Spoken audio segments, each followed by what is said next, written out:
नमस्कार, बहुत स्वागत है आपका स्वदेश न्यूज में। मैं हूं आपके साथ अंचल शर्मा। आप देख रहे हैं चीन से बनेगी बात। भारत चीन सीमा विवाद के बीच चीन ने एलएसी पर गतिरोध दूर करने की पहल की है। एलएसी पर गतिरोध को दूर करने के लिए भारत चीन के बीच कमांडर स्तर की वार्ता इस महीने के दूसरे पखवाड़े में शुरू होने की संभावना बन रही है और इस वार्ता के लिए चीन की ओर से पहल की जा रही है।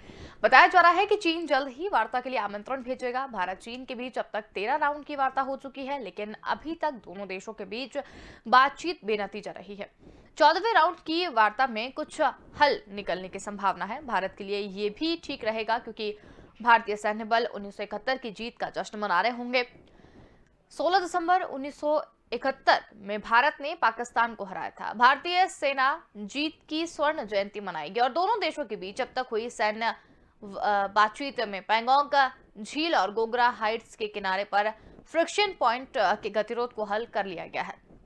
हालांकि हॉट स्प्रिंग को लेकर जारी गतिरोध का समाधान निकाला जाना बाकी है और इस मीटिंग में दोनों देश इस मसले को लेकर बातचीत करके कोई हल निकालने पर पहल करेंगे।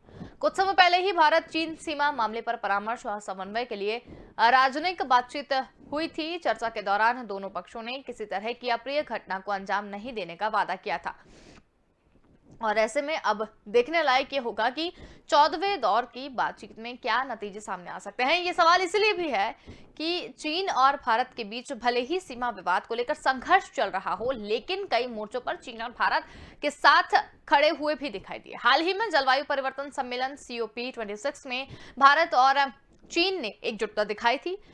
भारत, रूस और चीन के विदेशी मंत्रियों ने 18वीं बैठक पिछले हफ्ते वीडियो लिंक के जरिए हुई और इस मीटिंग में भारत और रूस ने चीन को सपोर्ट किया था और इसकी तारीफ चीनी मीडिया ने भी की है। ग्लोबल टाइम्स की अगर बात करें तो उन्होंने भी लिखा है कि भारत अमेरिका का स्वाभाविक सहयोगी नहीं रहा।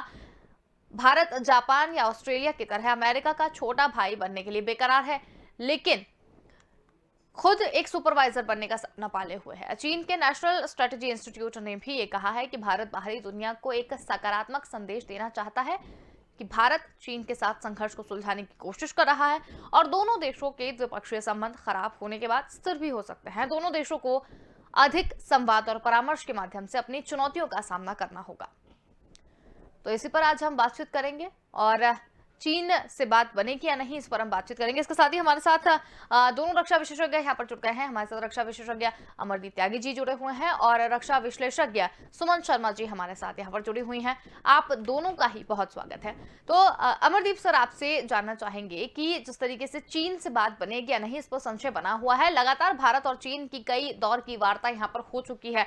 14वें दौर में क्या बातचीत यहाँ पर हो सकती है, क्योंकि कई जगह पर यह भी देखा गया है कि भारत और चीन एक साथ सामने आए हैं और कई जगह पर देखा गया है कि दोनों एक दूसरे के दुश्मन भी दिखे हैं।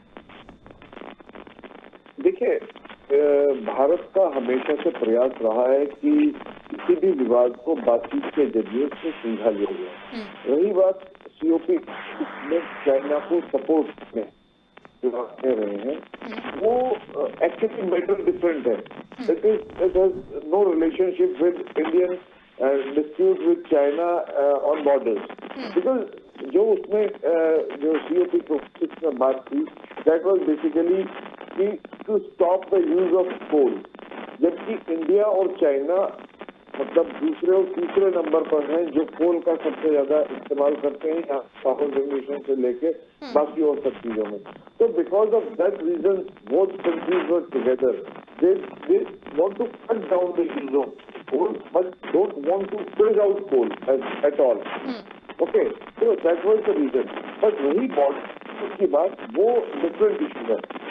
अब जैसे 13वें दौर की बातचीत हो चुकी है, बहुत सारे कमांडर्स लेवल पे मीटिंग हुई है, लेकिन कुछ मुद्दों पे थोड़ी सहमति बनी है, लेकिन अभी भी उसके बावजूद भी ये नहीं कह सकते कि चाइना से हमारा जो रिलेशनशिप है वो नॉर्मल हो जाएगा या हो सकता है, क्योंकि जिस तरह चीन की नीति है और इस तरह वो विवाद और नए नए क्षेत्रों में नई नई पोजीशन अपनी चेंज करता रहता है, जैसे गांव बचाने की बातों से लेकर डिप्लॉयमेंट है, अपनी मिसाइल का डिप्लॉयमेंट है, एयर स्ट्रिप का कंस्ट्रक्शन है, उन सबको देखते हुए कभी कभी ऐसा लगता है कि इन बातों में चाइना जो है भारत को उलझाए रखना चाहता है और अपनी प्रिपरेशन भी कंटिन्यू करना चाहता है। तो भारत को किसी भी कंडीशन में चीन पर विश्वास नहीं। ठीक है, यदि 14वें दौर की बातचीत से कुछ हल निकल जाता है तो बहुत अच्छी बात है, लेकिन फिर भी हमें चाइना पे बिल्कुल भी विश्वास नहीं करना चाहिए। चाइना बहुत विश्वासघाती है। देखिए, पंचशील का जब समझौता नेहरू जी के साथ हुआ था तो इंडिया नेवर एक्सपेक्टेड कि China will attack on us, but still China attack, और ये सब हुआ और हम इस तरह शांत होकर बैठ गए कि चाइना के साथ तो हमारा पंचशील का समझौता हो गया, अब चाइना कुछ नहीं करेगा और चाइना हमारा मित्र बन गया, हिंदू चीनी भाई भाई ये सब हो गया। तो इस तरह हमें चाइना कभी भी विश्वास नहीं करना चाहिए, न ही वो विश्वास के काबिल है, क्योंकि उसने जब भी इस तरह का काम किया है, विश्वास की मतलब विश्वास बढ़ाया है, इसने हमारी पीठ में छुरा भोंका है। तो हमारी सेना को, हमारी पॉलिटिकल जो सिस्टम है, जो लीडरशिप है, उसको हमेशा इस चीज के लिए तैयार रहना चाहिए कि चाइना कभी भी हमारे साथ कोई भी धोखा कर सकता है। तो अपनी प्रिपरेशन में, अपनी डिप्लॉयमेंट में किसी भी तरह की कोताही ना बरतनी चाहिए हमको। दूसरे, हमारे को उसके साथ संबंध उतने ही बनाने चाहिए जितने एक नॉर्मल मेंटेनेंस के लिए जरूरी है। और रही बात की, जैसा भी आपने कहा कि भारत अमेरिका का छोटा भाई बनने का सपना देख रहा है, तो ऐसा तो लगता नहीं है। भारत एक, जैसे मैंने पहले भी एक बार आपके चैनल के माध्यम से कहा था कि ये भारत की एक बड़प्पन होगा और पूरे विश्व के लिए एक बहुत अच्छी बात होगी कि भारत रशिया और अमेरिका के बीच में एक तरह से ब्रिज करे, तो ये विश्व की शांति के लिए बहुत अच्छा होगा। तो ऐसा कुछ नहीं है, चाइना ठीक है कभी कभी करती है, कुछ नहीं है, चीन पे कोई विश्वास करने की हमें आवश्यकता नहीं है बहुत तरह से। ठीक है, बातचीत जारी रहे, ठीक है, बातचीत चलती रहनी चाहिए। बिल्कुल। सुमन शर्मा जी भी हमारे साथ यहाँ पर जुड़े हुए हैं। सुमन जी, आपसे भी यही सवाल है कि 13 राउंड की बातचीत यहाँ पर हो चुकी है, 14वें स्तर पर जो भी है वार्ता यहाँ पर की जाएगी। हालांकि अमरदीप सर ने बहुत सारी चीजें क्लियर कर दी है, लेकिन फिर भी आपके हिसाब से आपको क्या लगता है कि इस बार क्या हो सकता है? देखिए, आपने सही बोला कि 13 राउंड में वो सक्सेस नहीं मिल पाई। स्पेशली जो लास्ट राउंड था टॉक्स का, वो बहुत ही अनसक्सेसफुल बताया गया था मीडिया में भी कि उसमें कोई फॉरवर्ड मूवमेंट नहीं था। लेकिन उसका जो रीजन था वो ये था कि जो चाइना के उस रीजन के जो आर्मी के कमांडर हैं उनके, वो एक 3 स्टार होते हैं, तो वो जो एक्चुअल जो वहाँ के थे उनका प्रमोशन हो गया और वो जाने वाले थे और वहाँ एक नया आर्मी कमांडर आने की बात थी। तो वो अभी वो हैंडिंग टेकिंग ओवर चल रहा था और वो जो नए हैं वो अभी तक पूरी तरह वहाँ सेटल नहीं हो पाए थे। ये रीजन बताया गया है मुझे गवर्नमेंट ऑफिशियल से जो पता चला है। तो इसलिए वो इतना सक्सेसफुल नहीं था वो वाला राउंड ऑफ टॉक्स। और अभी जो 14th राउंड है जो अगले हफ्ते की बात हो रही है, मतलब दिसंबर के मिड दिसंबर में, तो उसके लिए ये है कि वो जो प्रपोजल है वो चाइना की तरफ से आया है। तो ये एक अच्छा एक तरह का अच्छा साइन है, इशारा है कि वहां से वो लोग बात करना चाहते हैं और उन्होंने प्रपोजल भेजा है। इसका मतलब है कि एक तो जो 13th राउंड जो फेलियर समझा गया है, उस लिहाज से भी अगले राउंड में हम कुछ उम्मीद रख सकते हैं क्योंकि प्रपोजल वहां से आया है। और दूसरी बात, वो जो नए कमांडर जिनके बारे में चर्चा थी कि जो नए कमांडर टेक ओवर करना चाहते हैं, हो सकता है वो आ गए हैं और वो सेटल भी हो गए हैं। तो ये प्रपोजल इसी हिसाब से आया होगा कि जो पिछले राउंड में टॉक्स नहीं हो पाए हैं वो अब हों। और जो हॉट स्प्रिंग जो बचा हुआ है कॉन्फ्लिक्ट एरिया, जहाँ जिसके ऊपर डिस्कशंस होने हैं और बात रेजोल्यूशन की तरफ बढ़नी है, जो PP-15 है, PP-17 अल्फा डेप्सन जिसके बारे में बोला जा रहा था कि उसे भी इंक्लूड किया जा रहा है। तो वो चीज थी पिछले साल अप्रैल से पहले का वो डिस्प्यूटेड एरिया है। इसीलिए जो मैंने गवर्नमेंट सोर्सेज से सुना है वो ये है कि सिर्फ उन्हीं एरियाज के बारे में बातचीत अगर हो, पहले रेजोल्यूशन वहां का मिले जो कि डिस्प्यूटेड है, जो पिछले साल के अप्रैल 2020 के बाद का जो डिस्प्यूट है, जिसमें ये 3-4 जगह शामिल हैं। पैंगोंग और गोगरा रिजॉल्व हो चुके हैं और हॉट स्प्रिंग बाकी था। तो इसलिए एक कदम अगर आगे बढ़ा जाए तो हो सकता है जल्दी रेजोल्यूशन मिले। पुराने डिस्प्यूटेड एरियाज को इसमें क्लब करने वाली बात है तो उससे बहुत ज्यादा डिले होगा। तो ये है, तो ये एक अच्छा साइन है कि उनकी तरफ से अगर ये प्रपोजल आया है। और ये जैसा कि आपने 16 दिसंबर का जिक्र किया था, जो विजय दिवस हम लोग मनाएंगे, और इस बार इंडो बांग्लादेश जो मैत्री दिवस है वो 50वीं उसकी सालगिरह है। तो वो उसके आसपास अगर ये टॉक्स आ रहे हैं तो ये भी अपने आप में एक बहुत बड़ा सिग्निफिकेंट मूव समझा जाएगा कि मतलब हम रेजोल्यूशन की तरफ बढ़ रहे हैं अपने आस पड़ोस के देशों के साथ। और एक एक करके अगर स्टेप्स बढ़ाकर भी इतने राउंड्स के बाद अगर हमें रेजोल्यूशन मिलता है, मगर हमें ये नहीं भूलना चाहिए कि दूसरी तरफ काफी जो इंफ्रास्ट्रक्चर डेवलपमेंट की जो बात हो रही है, और वो अपने सोल्जर्स जो चाइनीज सोल्जर्स जो इतने सारे LAC की दूसरी साइड पे हैं, उनके रहने के लिए एक अच्छा वहाँ बनाया जा रहा है। तो वो हमें उसके लिए पूरी तैयारी बाद में भी रखनी पड़ेगी कि ये ना हो कि दुश्मन मतलब पूरी तरह वहाँ पे सेटल होने के लिए आया। तो उसके हिसाब से हमें थोड़ा सावधान रहना चाहिए। बिल्कुल। अमरदीप सर, एक चीज ये भी है कि हॉट स्प्रिंग को लेकर भी अभी भी जो गतिरोध है वो जारी है। इस पर आप क्या कहेंगे? अभी भी जो चीजें हैं वो सुलझी नहीं है। चाइना जो है ना, ये छोटी मतलब कुछ ना कुछ नया मुद्दा लेके आ जाता है, कभी हॉट स्प्रिंग से लेके, है ना, कभी कहीं पे नई नई बातें लेके आता है। तो मेरा कहने का अभी भी ये तात्पर्य है कि जैसे अभी सुमन मैडम बोल रही थी कि हमें छोटे पॉइंट्स को जो है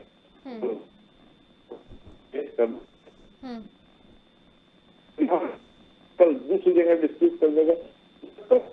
मोहन लाइन का जो भारत की जो सीमा है, इसका पूरी तरह सोल्यूशन ना हो जाए, उसका डिमार्केशन ना हो जाए, ये समस्या परमानेंट बनी रहने वाली है। बिकॉज आज मान लिया रिजॉल्व हो गया तो कल को उत्तराखंड में लेके आ जाएगा, परसों को अरुणाचल प्रदेश में लेके आ जाएगा, अगले दिन को डोकला में लेके आ जाएगा, भूटान के साथ करके आ जाएगा। जबकि सबको मालूम है कि भूटान जो है वो इंडिया का प्रोटेक्टेड स्टेट है। दैट इज मतलब directly you can say you are challenging India. तो कहने का मतलब है कि ये देखिए, जो जैसे हॉट स्प्रिंग का हो गया या पैंगोंग लेक का, ये एक छोटे लेवल की बात है, छोटे कमांडर्स की बात है, वो वहां पे थोड़ी बहुत दिन के लिए, एंड नॉट द सोल्यूशन। जब तक हेड ऑफ स्टेट के बीच बैठ के इस मुद्दे पर ठीक से बात ना हो और जो मैकमोहन लाइन है उसका प्रॉपर डिमार्केशन मैप के साथ साथ ऑन ग्राउंड डिमार्केशन नहीं होगा, तब तक ये डिस्प्यूट सदैव बना रहेगा। तो इंडिया को प्रयास करना चाहिए कि उस मुद्दे को उठाए और उसका रेजोल्यूशन जो है वो हाईएस्ट लेवल पे हो। कमांडर लेवल पे क्या होगा कि जो पर्टिकुलर जगह जो कमांडर पर्टिकुलर जगह पे डिप्लॉयड है, उनके सेना उधर रहेगी, तुम्हारी उधर रहेगी। सामने तो तैयारी में तो खड़े ही मुद्दा उठ सकता है, लेकिन जब तक ये हेड ऑफ द स्टेट इसको साइन ना करें, उसको रिजॉल्व ना करें, ये मुद्दा हमें उसको सॉल्व नहीं मानना चाहिए। और हमें अपनी जो तैयारी है वो किसी भी कीमत पे उसको स्लो डाउन नहीं करना चाहिए या उसको हमें रोकना नहीं चाहिए। चाइना का मेन मकसद यही है कि किसी भी तरह जो भारत की जो यानी कि इंफ्रास्ट्रक्चर बनाने की जो मुहिम चली हुई है इंडो चाइना बॉर्डर पर, या हम चाइना के खिलाफ जिस तरह की अपनी फोर्सेस, अपनी जो फॉर्मेशन तैयार कर रहे हैं, अपना इक्विपमेंट तैयार कर रहे हैं, अपने मिसाइल तैयार कर रहे हैं, कि उसमें किसी तरह कमी आ जाए। तो वो चाइना चाहता है कि आज रिजॉल्व हो गया तो भारत शांत होकर बैठ जाएगा। हमें नहीं बैठना है, क्योंकि चाइना एक धोखेबाज देश है। वो उसका मतलब भारत के साथ ही नहीं, किसी भी देश के साथ वो उसकी ठीक से वो संबंध नहीं है।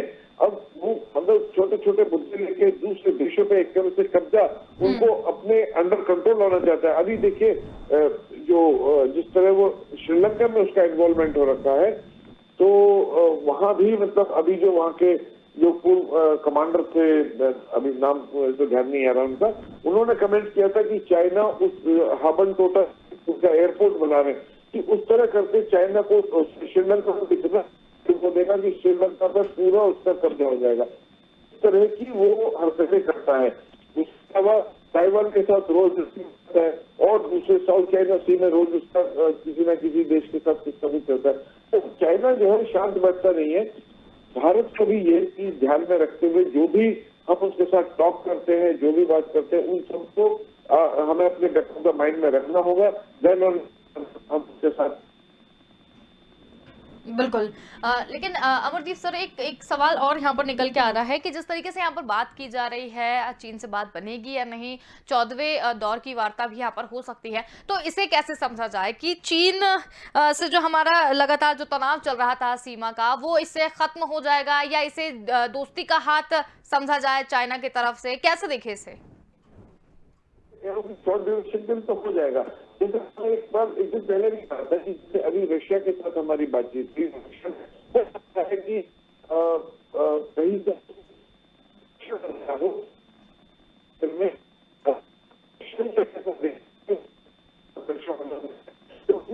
का भी सपोर्टर है और चाइना के ऊपर भी प्रेशर हो सकता है। Under that pressure China must be ready to sign this contract. लेकिन दोस्ती का हाथ कितनी देर का, आज ये मैटर सॉल्व हो सकता है। मैं ये नहीं कह रहा कि it is not going to be for the longer, because ये कब उस दोस्ती इस पर विश्वास नहीं किया जा सकता। दोस्ती का ठीक है, for the short while have a friendship, but not rely that on friend. Is not that kind of friend पर विश्वास करके बैठ जाए कि ठीक है अब दोस्ती हो गई, अब यहाँ पे आराम से बैठ सकते हैं, या हमारे ट्रूप जो है वो वहां से उनको हम विड्रॉ कर लें, या जिस हालत में वो रह रहे हैं उस हालत से उनको रिलीफ मिल जाएगा तो हम पीछे बुला लेते हैं। क्योंकि चाइना से तो अब जिस दिन हमने वहां से विड्रॉल किया और जिस दिन उस चाइना उस रेजोल्यूशन को खत्म कर देगा तो वहां पर आके बैठ जाएगा। और अगेन मतलब ये कहते कि इसकी हमारी बेहतर नहीं होगी जी। उन पोजीशंस को नहीं छोड़ना है, वहां का डेवलपमेंट को कम नहीं करना है, और जो भी है हम उससे फ्रेंडशिप का वादा रखें कि ठीक है भाई तुम नहीं करोगे तो हम, बट रेडी कि यदि कोई भी एक्शन होता है तो our troops should be available for that reply. बिल्कुल। सुमन शर्मा जी, अगर आपसे जानना चाहें कि पेंगोंग झील और गोगरा हाइट्स पर भी कहीं ना कहीं एक निष्कर्ष जो है वो निकल चुका है, ऐसा एक रिसर्च में सामने आया है, तो पेंगोंग झील और गोगरा हाइट्स पर भी निष्कर्ष जो है वो कहीं ना कहीं निकल चुका है, आप क्या कहेंगे इस पर? एस्केलेशन तो देखिए आपने सही बोला कि हुआ है, और अभी लेकिन वो सिर्फ एक इमीडिएट बॉर्डर से जो हटना होता है सिर्फ वही हुआ है, लेकिन उस इलाके से, उस रीजन से अभी तक दोनों साइड के ट्रूप्स नहीं हटे हैं। हमारे भी ट्रूप्स उतने ही वहां पे लगे हुए हैं, और दूसरी साइड से भी पीएलए आर्मी की ट्रूप्स भी वहां पे अपनी जगह पर ही हैं। और उनके ऊपर जो एक सर्वेलेंस और जो इंटेलिजेंस से जो पता चलता है वो ये कि वो लोग थोड़ा पक्के स्ट्रक्चर्स भी बना रहे हैं वहां पे, उनके रेडार सर्वेलेंस इस तरह की चीजें भी हैं। तो वो एक हमें थोड़ा उसको लेके, जैसा सर ने कहा कि हमें अपना गार्ड ड्रॉप नहीं करना चाहिए। दुश्मन जैसे भी है हमें अपनी तरफ से पूरी एहतियात से वहां से हटने के बाद भी थोड़ा एहतियात बरतनी चाहिए, और हमें अपना एक सिक्योरिटी और एक सावधानी बरतनी चाहिए सेफ्टी को लेकर।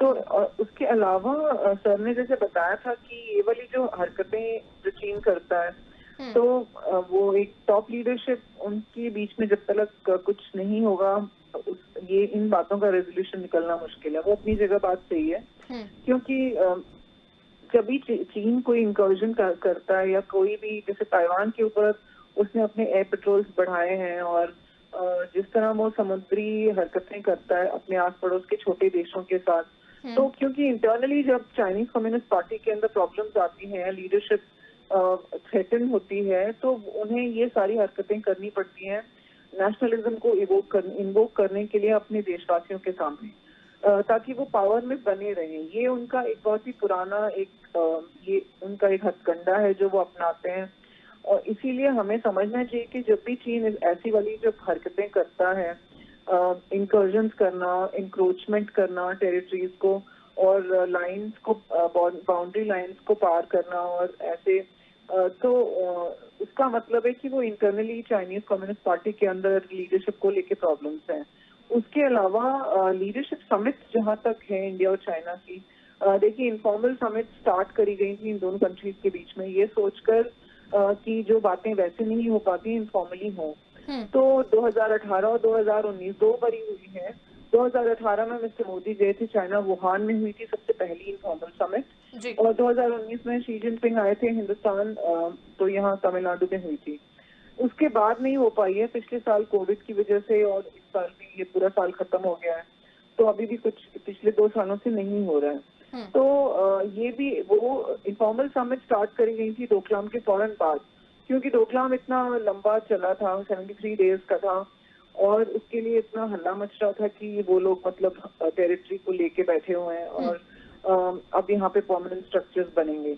तो उसके रेजोल्यूशन के फौरन बाद इनफॉर्मल समिट इसीलिए शुरू करी गई थी कि जो बातें फॉर्मल सेटिंग में बात नहीं हो पाती है और एक ब्यूरोक्रेटिक सेटअप में बात नहीं हो पाती है, वो इनफॉर्मली बात होगी 2 लीडर्स के बीच में। बिल्कुल सिर्फ बीच में ट्रांसलेटर होगा, लेकिन वो सिर्फ 2 ही बार हुआ और उसके बाद से हो नहीं पा रहा है, और अभी भी आगे कुछ नजर नहीं आ रहा है, क्योंकि एक पैटर्न बनने में और एक चीज जो परमानेंट इंस्टीट्यूशनलाइज हो जाए उसमें थोड़ा वक्त लगता है, और उसका एक आगे एक रोड मैप नजर आना चाहिए जो नहीं नजर आ रहा है। बिल्कुल, बहुत ही अच्छी बात आपने कही। अमरदीप सर, चलते चलते आपसे एक अंतिम टिप्पणी इस पूरे मसले पर लेकर जाना चाहेंगे।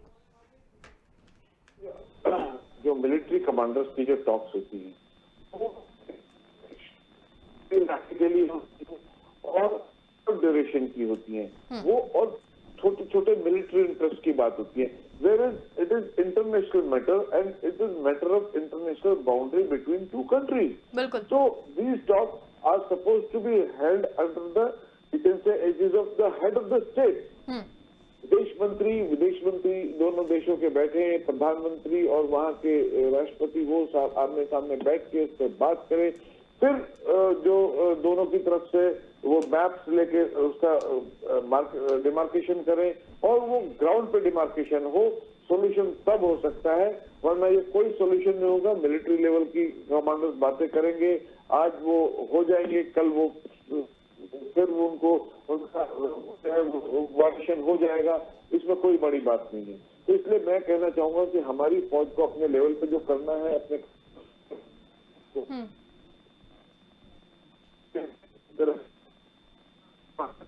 बिल्कुल, प्रधानमंत्री should talk to the president of China. जी, बहुत अच्छी बात आपने यहाँ पर कही, और आप समय निकाल के हमारे साथ इस पूरी चर्चा में रहे, बहुत धन्यवाद। तो हम यहाँ बात कर रहे थे भारत चीन सीमा विवाद के बीच चीन ने एलएसी पर गतिरोध दूर करने की पहल की। एलएसी पर गतिरोध को दूर करने के लिए भारत चीन के बीच कमांडर स्तर की वार्ता इस महीने के दूसरे पखवाड़े में शुरू होने की संभावना है, और इस वार्ता के लिए चीन की ओर से पहल की जा रही है। और कहीं ना कहीं ये भी देखा जा रहा है कि चीन ने इस तरीके से पहल की है, तो हो सकता है कि चीन जो है वो सीमा विवाद को खत्म कर दे, और जो भी विवाद यहाँ पर चल रहे हैं उस पर कहीं ना कहीं रोक जो है वो लग जाए। फिलहाल के लिए इतना ही। देखते रहिए स्वदेश न्यूज, क्योंकि सबसे पहले देश।